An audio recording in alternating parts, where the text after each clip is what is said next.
In an odd twist, there is a claim, at least, that the First World War did not actually end until September 26th, 1958.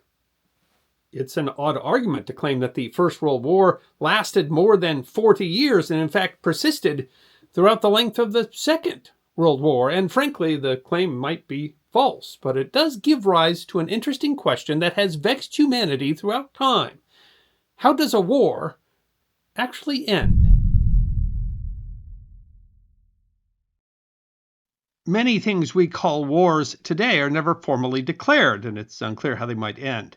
The Cold War, the global war on terror are really overarching names for multiple conflicts, and it might be difficult to determine when a war starts or ends.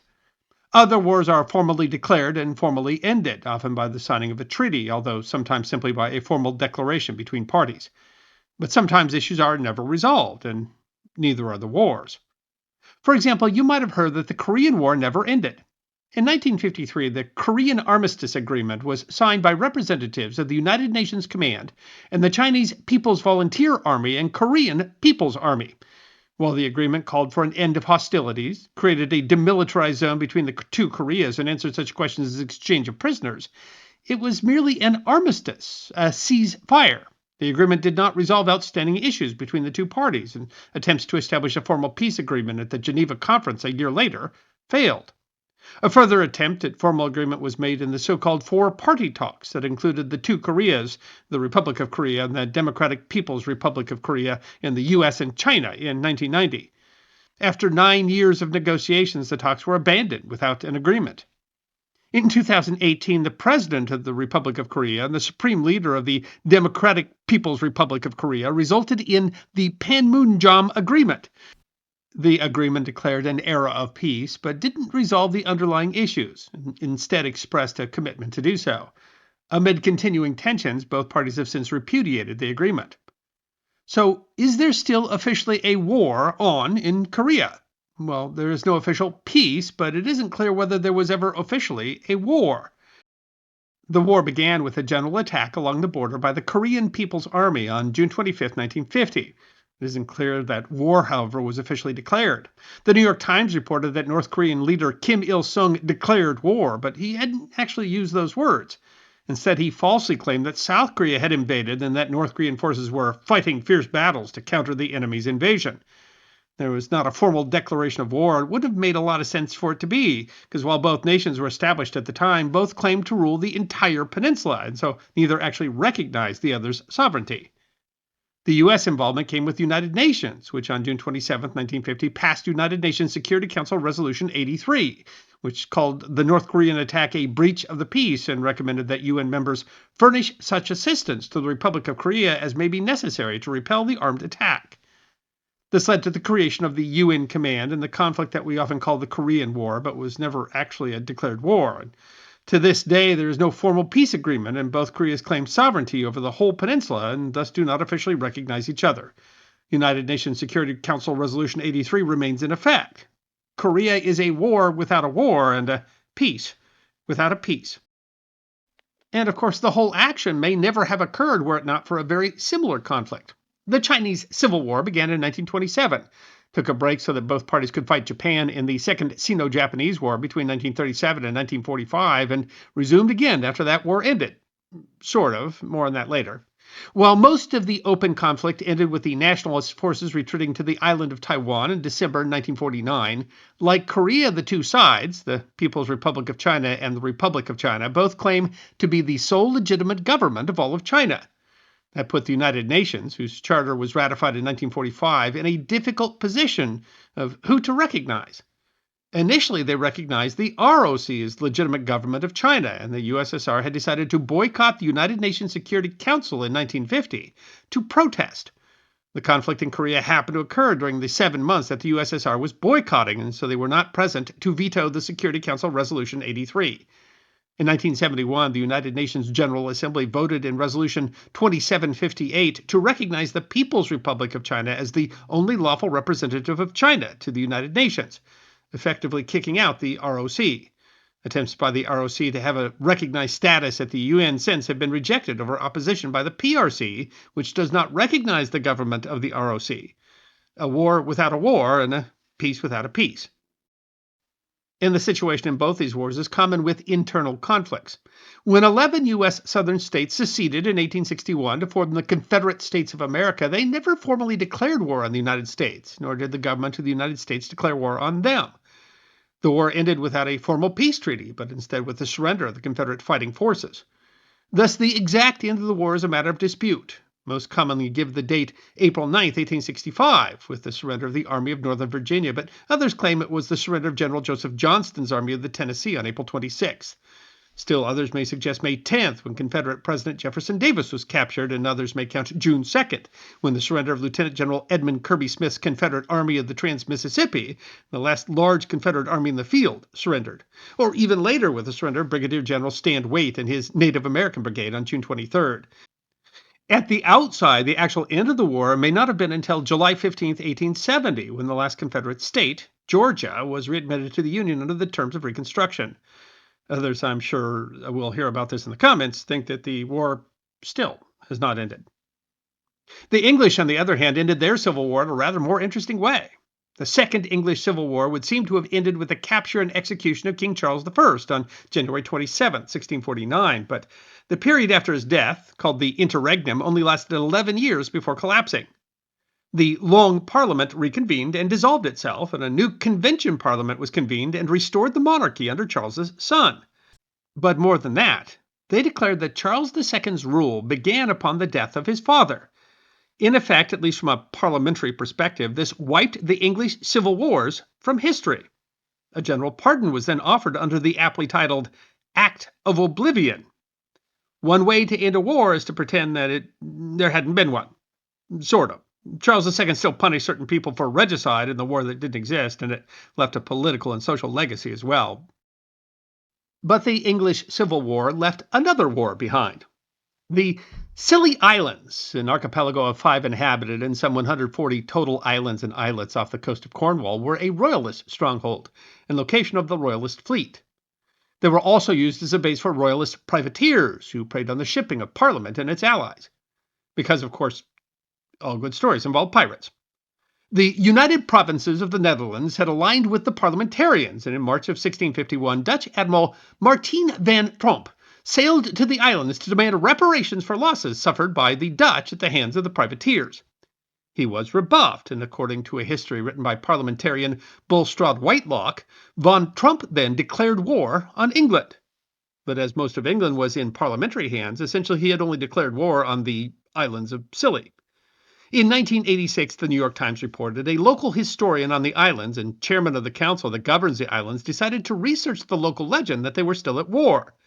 Having found no official treaty of peace, he invited the Dutch ambassador to come to the islands and officially end the war, which he did on April 17th, carrying with him what the Times described as a lavish scroll declaring that the state of war was terminated. While some historians dispute whether the war was actually ever officially declared, the official end of the war marked 335 years since the supposed declaration, a period of supposed de jure war in which no shots were actually fired. That would seem to be even longer than the English conflict with France called the 100 Years' War. Maybe. The conflict between England and France, fought sporadically over a period of 116 years, had many peace treaties, but did not actually end in peace.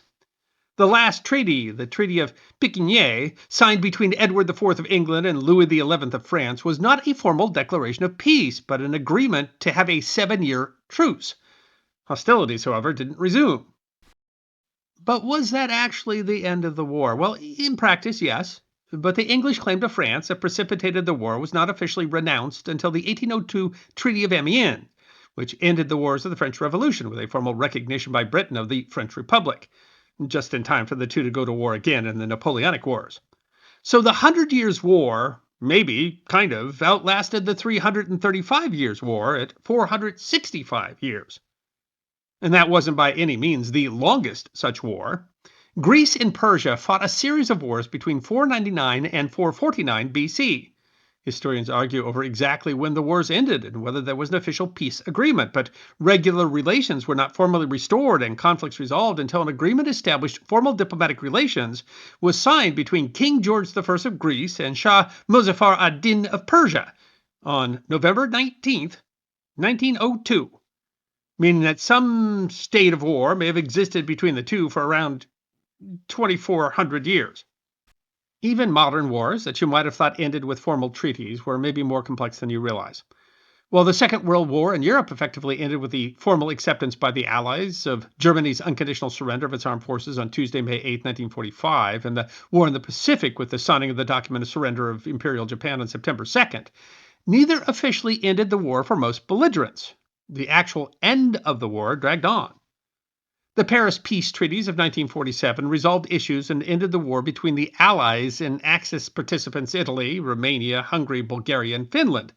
But they didn't resolve issues with Germany or Japan. The United States did not officially end the war with Germany until President Truman issued Executive Order 2950 on October 24, 1951, and other allies such as the UK and Australia also declared an end to the war that year. The Soviet Union didn't end its formal state of war with Germany until 1955, when the New York Times reported the Soviet Union today, January 25th, ended nearly 14 years of official war with Germany and declared peaceful relations were being established with both East and West Germany. The nation's highest legislative body, the Presidium of the Supreme Soviet, issued a decree ending the official state of war. That end might have required the death of Stalin in 1953. France is even more complex. The Free French didn't consider the Vichy government to be legitimate and so never accepted the surrender of 1940. In their eyes, the state of war had continued. Despite reconciliation that was shown in the Élysée Treaty in 1963, there is no clear bilateral agreement between France and Germany, or official announcement as there have been with other powers like the US and the UK. There still has not been an actual "the war is over" announcement between the two. But many issues of disagreement that remained unresolved were agreed upon with the treaty on the final settlement with respect to Germany, which included the four occupying powers, the US, UK, USSR, and France, and the two Germanys, the Federal Republic of Germany and the German Democratic Republic. The 1990 treaty paved the way for reunification of Germany. While it didn't actually address the question of an official end to the war, in a sense, the Second World War didn't end in Europe until those issues were resolved. The war with Japan was also complex. The 1951 Treaty of San Francisco resolved outstanding issues and ended the state of war between most Allied nations and Japan. But the Soviet Union, which had only declared war on Japan August 8, 1945, and Japan could not come to terms on a group of islands called the Kuril Islands that form a string between Kamchatka and Japan. While Japan gave up rights to the islands in the Treaty of San Francisco, they argued that the southernmost four islands were not part of the Kuril Islands and should belong to Japan. Russia, of course, disagreed. The Soviet Union refused to sign the treaty over the dispute. In 1956, the two signed a joint declaration that restored diplomatic relations, but the declaration put off a formal peace treaty until the Kuril Islands dispute could be resolved, and it never has been. The islands are under Russian control, and there is no formal treaty of peace between the Russian Federation and Japan to end World War II, which is, de jure at least, still going. Oddly, that dispute caught another nation. After the attacks on Pearl Harbor, the Polish government in exile declared war on Japan along with other Allied powers, although some sources contend that Japan never considered the declaration valid. But by 1951, Poland was aligned with Russia and so refused to sign the Treaty of San Francisco over the Kuril Islands dispute. According to the New York Times, the two signed a formal agreement on February 9, 1957, ending the state of war. Poland and Japan had been at war for 16 years. So what about World War I? Did it not end until 1958? Well, the genesis of the claim, according to a 1958 issue of the New York Times, was that the tiny state of Andorra had declared war against Germany when other nations did in 1914. But since they hadn't participated militarily in the conflict, they were left out of the Treaty of Versailles and so never signed the peace agreement ending the Great War.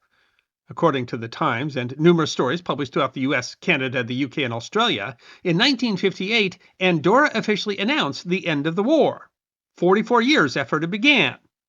World War I had, for the most part, outlasted World War II. But did any of that actually happen? There's actually reason to question whether the 1914 Declaration of War or the 1958 Declaration of Peace, either one, actually occurred. There don't seem to be any primary documents to support either. In 2014, an Andorran historian named Per Cavero told Andorran television that he doubts the whole story.